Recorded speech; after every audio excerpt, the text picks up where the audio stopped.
Celebrate God in your life. That is the series we're going to start. Tell somebody, celebrate God in your life. This is part 1. Celebrate God in your life. Why do we congregate? Why do you think we come together every Sunday like this? We congregate. We gather together. Why? Why do we praise God? Why do we worship God? Why do we pray? Why do we give offering? Why do we listen to God's word? Why are we glad when we come up like this to fellowship? Why do we do this? Deuteronomy chapter 16 verse 11. Deuteronomy 16 verse 11 says, you shall rejoice before the Lord your God. You and your son and your daughter, your male servant and your female servant, the Levite who is with your gates, who is within your gates, the stranger and the fatherless and the widow who are among you, at the place where the Lord your God chooses to make his name abide. You know, the series that we just ended has to do with the life of the children of Israel after Moses was about to depart from them. And then he sat down with them and he gave this last message of departure, recorded in Deuteronomy.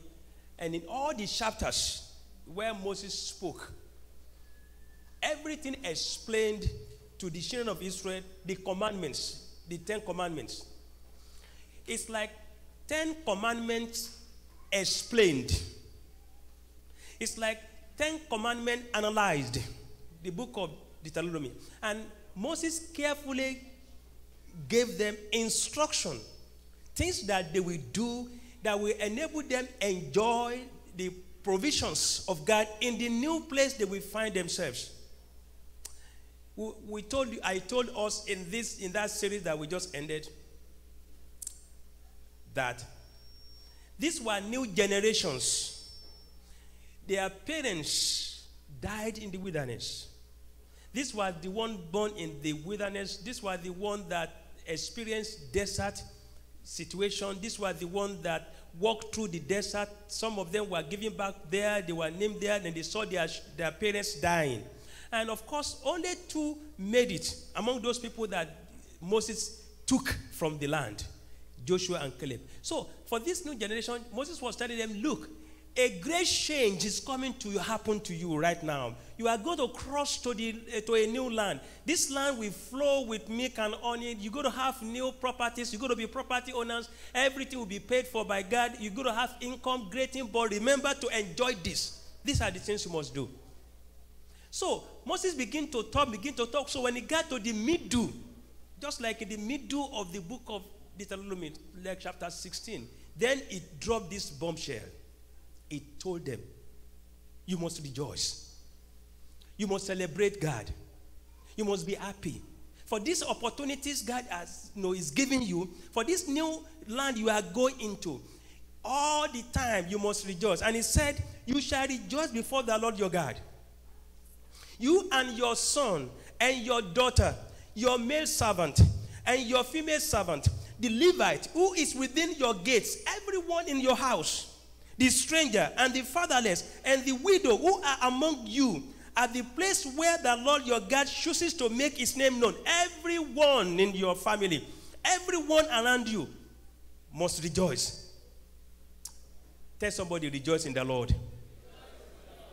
See, celebrating God in our lives, rejoicing, being happy, enjoying God's opportunities is something we cannot do without. So the reason why we gather together every Sunday is to celebrate Christ, to celebrate his work for us, done for us on the cross of Calvary, to celebrate the resurrection of Christ from the grave, to celebrate the opportunities God brought to us through Jesus Christ, that we can now be called children of God. We need to celebrate. When you come together, when we come like this, let nothing disturb you from celebrating God. Whatever is you are passing through, whatever is your situation, whatever the need in your life, it is paramount important that we rejoice in the Lord. We celebrate God. whatever you have right now, celebrate. What you are looking for that you have not got, celebrate. What you have got in the past, celebrate. What you're having right now, celebrate. We need to celebrate. And I'm bringing this message to you to encourage you. There will still be so many other things we are going to touch in this book of Deuteronomy. This book is so important. This book is so important. You know, in Israel, when Moses was telling them this, we're going to study that in another series by the grace of God. I just want us to analyze this book very carefully. Look at the importance of this book, brethren. Look at the importance of this book. Moses was telling them, you need to have offices. People that will administer, people that will organize you.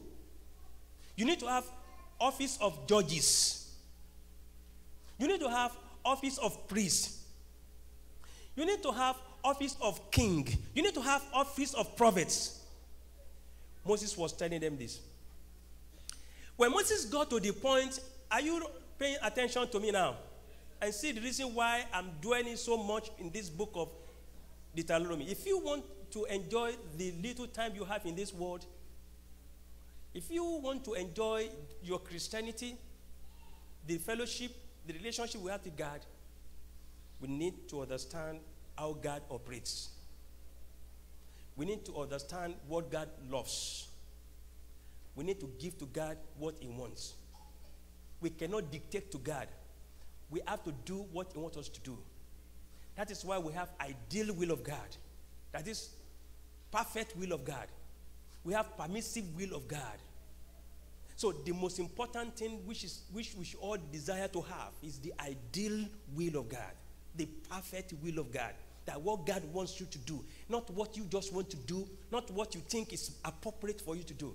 Because whatever God wants you to do, even though that may not make sense to you, but for God, it is what will make your life good. Amen? It could be hard. It could be very challenging to follow His instruction. But God is not going to tell you to do what He knows you cannot do. God is not going to let you go to where He thinks that you will not survive. Once God is asking you to do something and you are doing it, let me tell you, at the end of it all is joy. Amen. It could be hard at the beginning. It could be tough at the beginning. It could be challenging at the beginning. But at the end of it all, if you can comply to God's instruction and abide in His ideal will, it's joy. At the end of it all, it's celebration. At the end of it all, it's victory. Because God is good. God is so good. God is a good God. So, when He got to the point of king, look at what He said. Moses told the people, when you choose a king, when a king is appointed or a king is crowned, a king that will be over you, when that king is crowned, look at what that king must do. Check with me Deuteronomy chapter 17. Deuteronomy 17 verse 18 to 19. Also it shall be when it sits on the throne, when that king sits on the throne of his kingdom, that he shall write for himself a copy of this law in a book. Can you imagine you sitting down writing the whole chapter of Deuteronomy in a book? You will write it down yourself in a book from A to Z in a book. That he shall write for himself a copy of this law in a book from the one before the priests, the Levites, and it shall be with him. So the king will do this before the priests, before the Levites, before the spiritual gurus. He will do these things. Then he said, it shall be with him, and he shall read it all the days of his life, that he may learn to fear the Lord his God, and be careful to observe all the words of this law and these statutes. That is, if the king is going to be successful, if the king is going to survive his time, he must write down the whole chapter of the book of Deuteronomy, word for word. He will write everything down, not read it. Are you listening to me now? Not just read it. There's a difference between when you read something and when you have to write something down. There are some people, the way they learn to make something stick in their brain is to write it down. Even when they are still reading it, to them they can still forget. There's some people like that. Once they write it with their hands, they write it down, they will remember. There are people like that. That is the way they learn. Whereas some people, they just go to the class. They must be in the class when professor is talking. Once they listen to professor is there, they will remember. There are some people like that. Whereas some people, they will write it down, they will read it over and over again. My system, when I go to the classroom, especially in mathematics, when I hold a book, I remember when I was, the first time I started doing this engineering, there's a book called Engineering Mathematics by Stroud. Maybe some of you know this book. That book is explanatory on its own, on itself, but I still have to write my own note. I will write from the first principle, how this solution, how they arrive to this solution. Once I do that, I get to the examination hall. Even if I forget whatever I've written down, that first principle, I will follow it, and I always got it. Amen? So that might be the idea God was bringing here to the king. Only the king. The priest read this book with me. The priest will not do that. Prophet will not do that. The judges will not do that. But the king, who is going to rule over the people, the first assignment after you are crowned as a king at that time, Moses said, once you get to this land, great change is going to happen to you. When your king ascends to the throne, the first assignment is he shut himself into a room, into a library, and write down letter to letter the book of Deuteronomy. Not only that, he will keep it by his side. He must read it day in, day out, all the days of his life. That is his survivor. Once he fails to do that, he will fail. And the Bible is so clear. It says, study to show yourself approved unto God, a workman that needeth not to be ashamed, rightly dividing the word of truth. If you are a minister, you don't study the word. You don't study the word of God, you cannot survive. You are not going to survive. You need to study. So the same thing God is telling this. Moses was telling his people that once the king ascends to a throne, he must write down this law. He must read it all the time, not just writing it down. And then he must keep it by his side all the days of his life. Then he will survive this assignment, because let me tell you something. The most challenging thing to do is to manage people. It's very challenging. You can ask the fathers here, ask them, how easy for you to manage your family? The children that God has given you, even if it's one, to manage kids is challenging. Now you put them together with your wife. I don't know how those people who have like 10 wives or 3, 4. I don't know how they do it. I don't know because they have to know how to play the game, and they must play the game right. If not, they will have sleepless night. They must know what? They must know how to play the game right. If not, they will have sleepless night. So, for this king to survive the people, he must write down the law day in, day out. And now I want to ask you, why is it that Moses was saying this to this king? And why is Moses telling these people that they must celebrate, they must rejoice? You know, Moses was telling people to rejoice because of, we'll get to that. But he was telling them to rejoice because Moses knew the people. God knows us. God knows what is in our mind. God knows everything pertaining to us. And Moses has been with them for these 40 years. So he knew them. He knows what they can do. He knew what they can become. After getting to the land, after achieving all these desires, after getting to the point they want to be, after getting the victory they really desire, the victory they really dream for, after realizing their dreams, Moses knew what they will do. A natural man is this. Deuteronomy chapter 32 verse 15. This is a natural man. Deuteronomy chapter 32 verse 15 says, but Jeshurun grew fat and kick. A natural man, after you achieve this, you will say, my power gave me this, and you will kick against God. A natural man. When a natural man gets to a place of comfort, what will he do? He will kick. When a natural man is rich, is fat. You know what it means to be rich, to be fat? After you have achieved all that you want to achieve, a natural man will kick. We kick. When a natural man is in trouble, he won't kick at that time because he needs people's help. He will go around everybody. He wants everybody to come around. But once a natural man is fed up and is fat, the next thing for a natural man to do is to do what? Kick.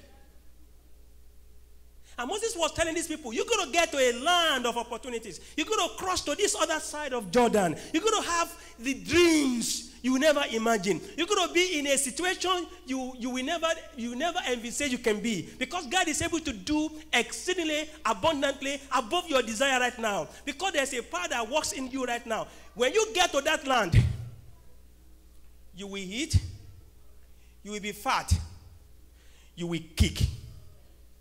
Watch out. So, why did he say Jeshurun?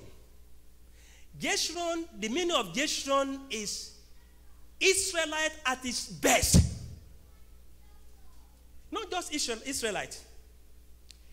Israelite at its holiest situation. Israelite at its best when it has to do with character. Israelite at its best when it has to do with holiness. Israelite at its best is Jeshurun.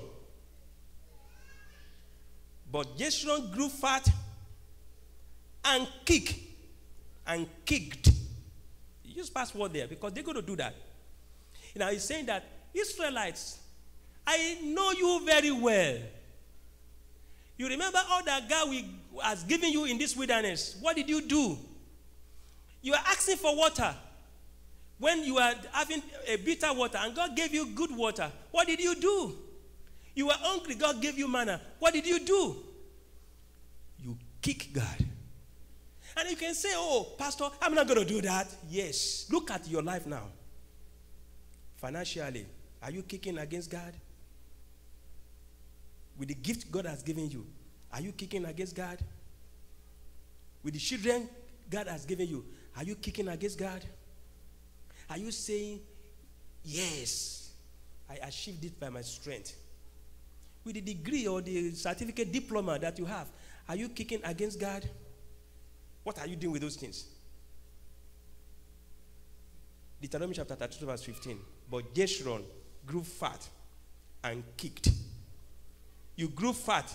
You grew thick. You are obese. Then he forsook God who made him and scornfully esteemed the rock of his salvation. A natural man will do this. So Moses was telling them, when you get to this land, for you not to live like a natural man, celebrate God. I want to tell you, please celebrate God in your life. Celebrate what God has given you. Celebrate everything that you see, hope that God is going to do. Celebrate God in your situation right now, brethren. Celebrate God. God is good. Don't tell me God is not good. If you are telling me God is not good, you are Jeshurun. If you are telling me God has not been good to you, you are Jeshurun. And what are you doing? You are kicking against God. And it's a warning to these people. It's a warning to all of us today. When you get to that state that you are dreaming for, when you get that opportunity you want God to do, when you get that employment, when you get that victory, when you get that healing, what are you going to do? Are you going to kick against God? Jeshurun grew fat and kicked. It's very easy to show an accusing finger and say that, oh, I'm not going to do that. But this is Israelites at their best. No, do you understand what I'm talking about? When you are at your best in your relationship with God, when you are at your best in manners, when you are at your best in holiness, when we are at your best in righteousness, this is when they are at their best. That is, there is nothing that we improve further. This is when they are good, when they have good relationship with God. This is when they are at their best. Yet, they grew fat. They kicked. And the solution not to do this is to always put God first. Celebrate God in your life. Have the attitude of celebrating God. You easily know people by what they celebrate. You know a church by what they celebrate. If they celebrate all these miracle here, miracle there, they are not going to give God praise. They will worship people. If they celebrate material things, they're not going to give God praise. They will worship themselves. I've heard that there are places that people look at what they put on every Sunday and they compete. And let me tell you, when there is a competition, it's war without end. Because if you are better than me today, when it has to do with competition, maybe in dressing, I dress, and tomorrow I'm going to come up with another one, and you're going to come up with another. Before you know it, you're going to run bankrupt. You will run bankrupt. What you celebrate define you. Celebrate God. Celebrate God. Don't be like Jeshurun. Don't kick against God. Whatever you have with your finances, celebrate God. Don't kick against Him. This is part one. We're going to close very soon. But you can tell me, you can say, oh, Pastor, I am not Israelite. I'm not going to the promised land. Our situation is different. These Israelites, they are not going to pay mortgage. They are going to a place free, nothing. They are not going to do anything. They are not going to pay mortgage. They are not going to cook anything. God is giving them everything for. Man, it's not like that. Pastor, you have to understand. We walk like, oh, I walk. I just came back from work. I'm in the church. And you are still telling me I'm kicking. You are still telling me I'm kicking. Oh, Pastor, I just want to come and look at my situation. It's for paycheck to paycheck to. Pastor, see, you got to understand, I've not finished that project. And you told us before that we must finish what we have started. I started that project. I'm having that house on the sea. It got to be on the sea. When I finish that house, Pastor, I need a yacht. I need something that can cruise me down there so I can enjoy. I have to finish what I've started. So I'm not, and you know, Pastor, I've been praying if God can just help me to get this employment. It was, Pastor, things are not going good for me right now. You see, Pastor, you could have excuses. We all have excuses. But look at what the Bible says in Habakkuk. Can you open with me to the book of Habakkuk, chapter 3? One of those minor prophets, verse 17 to 18 says, though the fig tree may not blossom. God knows. Your fig tree may not blossom right now. God knows. Nor fruit be on the vines. God knows. Maybe right now, fruits are not on the vines. God knows. Though the labor of the olive may fail. God knows. Maybe you just mess up in that examination. You flog it. Maybe you just fail that challenge. God knows. You think God does not know what you are passing through? He knows. He can count the hair on your head. He knows the water you're going to drink from beginning to the end, all the gallons. He knows the pound of food you're going to eat. He knows the beginning. He knows where you are going to expire. He knows. And the feast yield no food. He knows. Maybe right now it's by the grace of God you are surviving. He knows. Though the flock may be cut off from the fold, He knows. Maybe we are facing a particular health challenge. He knows. Maybe even right now you are in pain. He knows. And there will be no head in the stalls. He knows. Maybe right now you don't even know, there is no hope that it takes the grace of God for you to still be alive. He knows. He knows your challenges. He knows your cries. He knows your tears. In fact, it's keeping every tear from your eyes in a bottle. He knows for memorial. God knows. He knows what you are passing through. But with that, we must not kick. Verse 18 says, yet I will rejoice in the Lord. I will joy in the God of my salvation. God is able. He will see you through that. Celebrate God. In any situation, celebrate God. Either in plenty, either in scarcity, either when things are not right, either when... Celebrate God in your life. Celebrate God. Because God will always win. And when you are with God, victory is sure. Amen. Listen, I can bet this with you. Once you are with God, what happened? Victory is certain. Victory is sure. It will help you. It will see you through. You will skate through. Right now, it could look as if you are looking at things not so clear. There's a fog in your eyes, and you cannot see clearly. God sees. God is not limited by nature. He sees far into the future. God sees everything pertaining to you. He knows what you are going to become. And what God said you are going to become, no man can change it. No man can change it. What you become in this land, no man can change it. I can tell you the truth. Hang on God. Trust God. Believe in God. He will see you through. You must learn to live in plenty.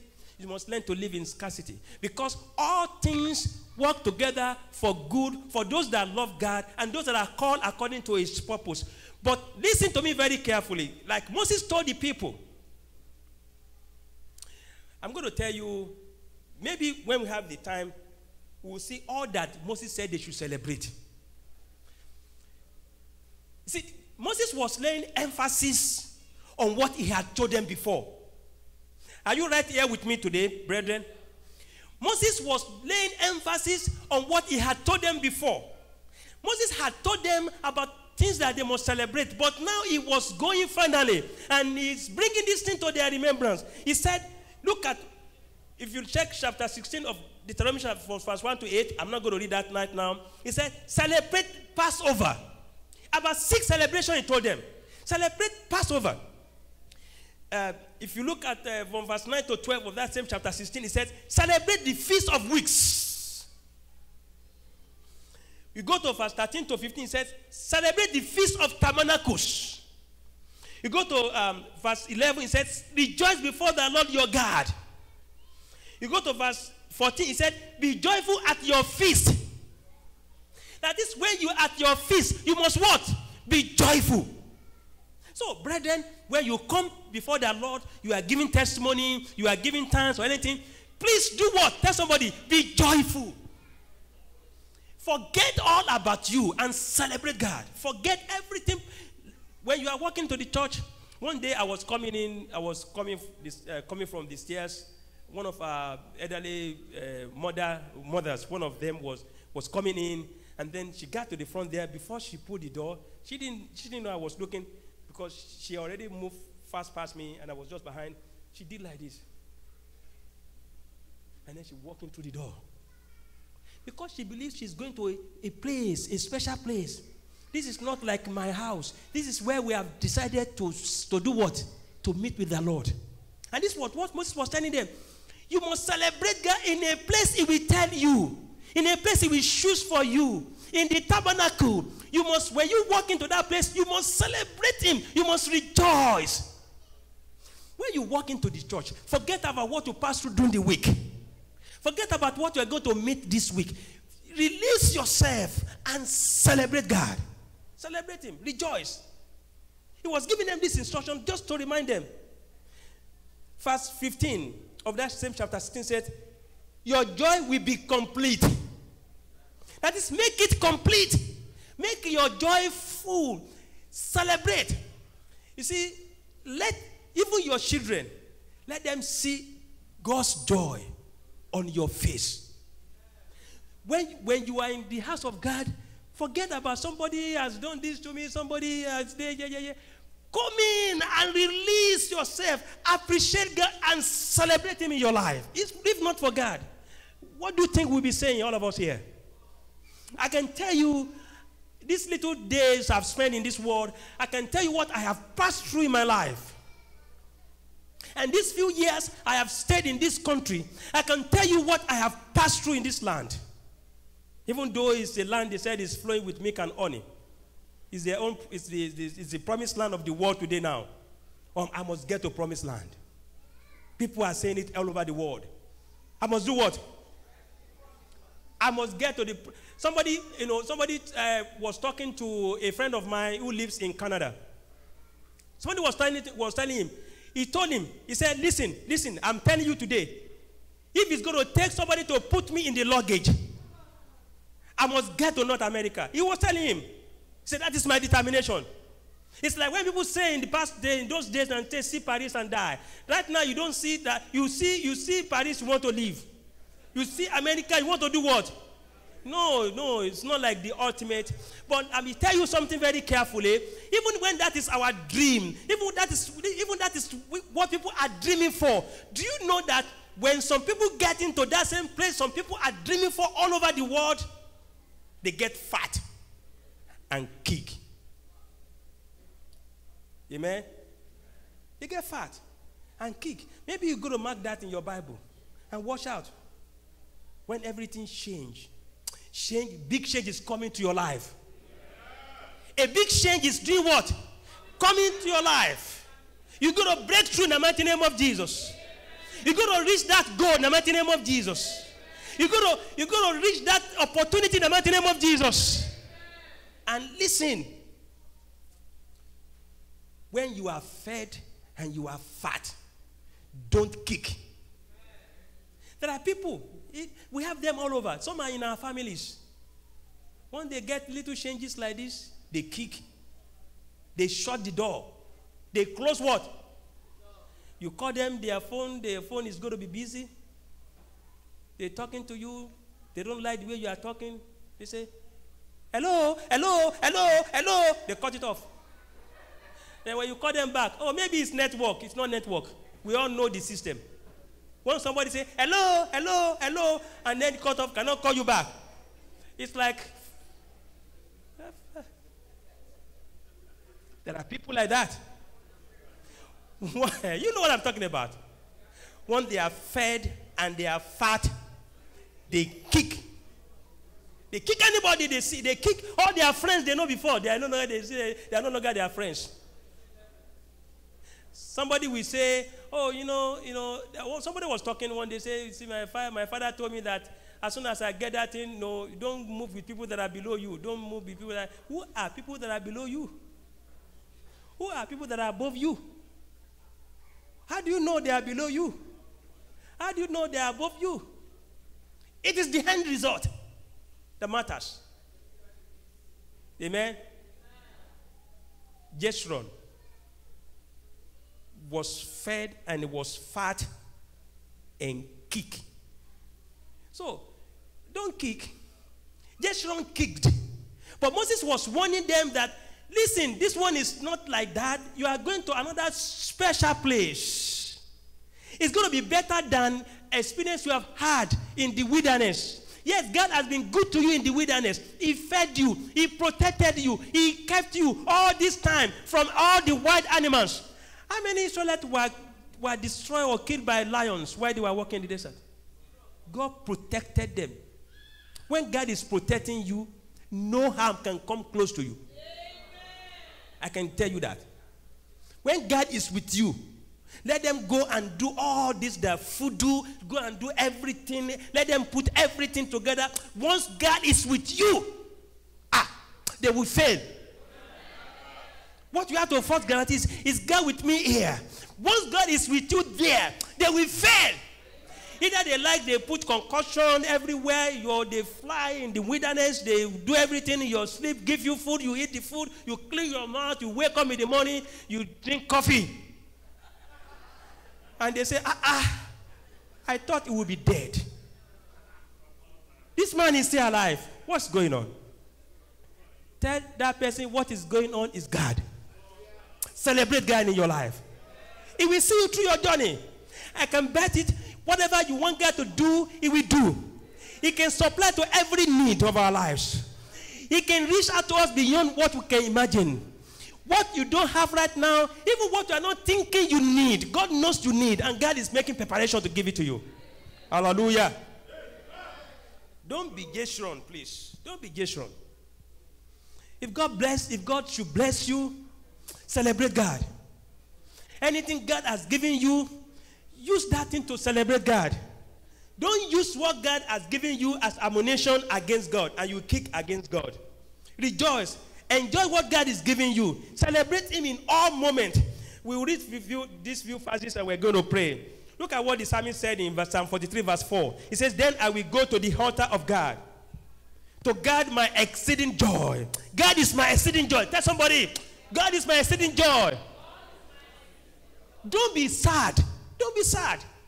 Rejoice and come on. I don't know how I can put this into you. I don't know how I can pump this into you. Don't be sad. Let nothing take your joy from you.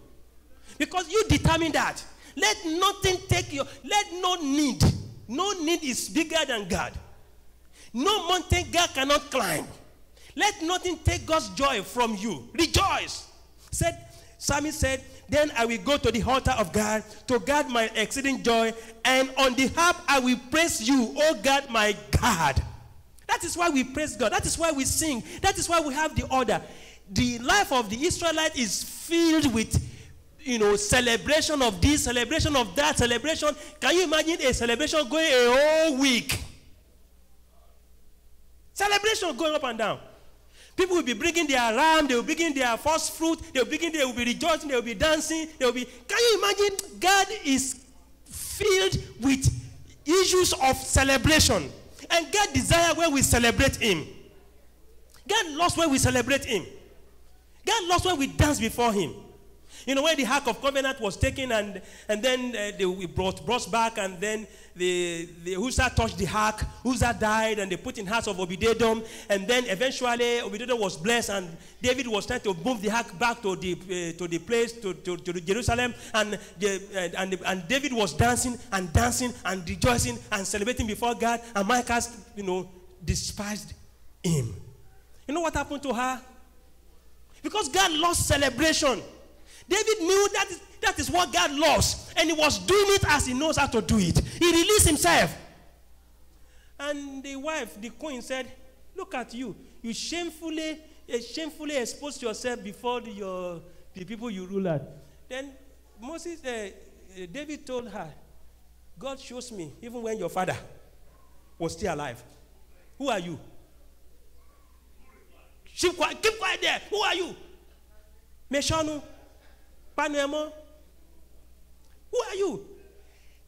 When your father was alive, I was chosen as king. I survived all your father taxes. I survived. And I'm dancing before the same God who kept me. And you are saying this? The Bible recorded that Micah will not have issue for the rest of our life. Because see, when you are celebrating God, you must forget about yourself and magnify the Lord. When you come into the altar, you have come to a God, you have come on this mountain, you have come to the Ancient of Days, you have come to the Rock of Ages, you are coming to a God that will remain God forever, a God that cannot be enthroned. You don't vote Him in. You cannot vote Him out. Look at what is going on right in this country. People are fighting to get to the position of Donald Trump. Donald Trump himself is trying to keep himself there. He said, I'm 72. I'm young. Trust me, I can still take another 4 years. Trust me, he was doing like this. He was telling people that I can still take it. And Joe Biden is saying, yeah, I can be 76 or 8 or whatever. But let me tell you something. I can still kick. I am this, I am that. I can still do it. I'm still that. And they said it's the battle of the elders. That's what they are saying now. It's the battle of people in their 70s. If people in their 70s will be battling for that, what happened to me? What happened to me? We have just started. Tell somebody, I have just started. We have just started. I have just started. Heaven is great, I know. Heaven is wonderful, I know. But this one we are here, I have just started. Heaven, wait, just wait. Hold on for it. Heaven, hold on. Just wait. We have just started. We must rejoice. Let nothing take your joy from you. You have a greater life to live. Better days ahead of you. Better days ahead. Better days ahead. I can tell you that. Better days ahead. No one can stop God. If somebody can stop God, then they can stop your destiny. But if no one can stop God, no one can stop your destiny. No one can stop it. Yeah, nobody can stop it. You just look at the event going on right now. Nobody is giving up easily. Nobody is giving up easily. And listen to me very carefully. As a man thinks in his heart, so he is. It depends on how you are thinking. Think right. The Lord has better days ahead for you. And you get to that place in the mighty name of Jesus. Psalm 16 verse 11 says, you will show me the path of life. In your presence is fullness of joy. At your right hand are pleasures forevermore.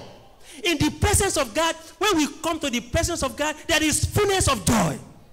That's why choir, when you are singing, dance. Sometimes I'll be doing my hands like this. Hey, dance now. Come on, make it dance now. Dance now. Because the songs may be dancing and people may not be dancing.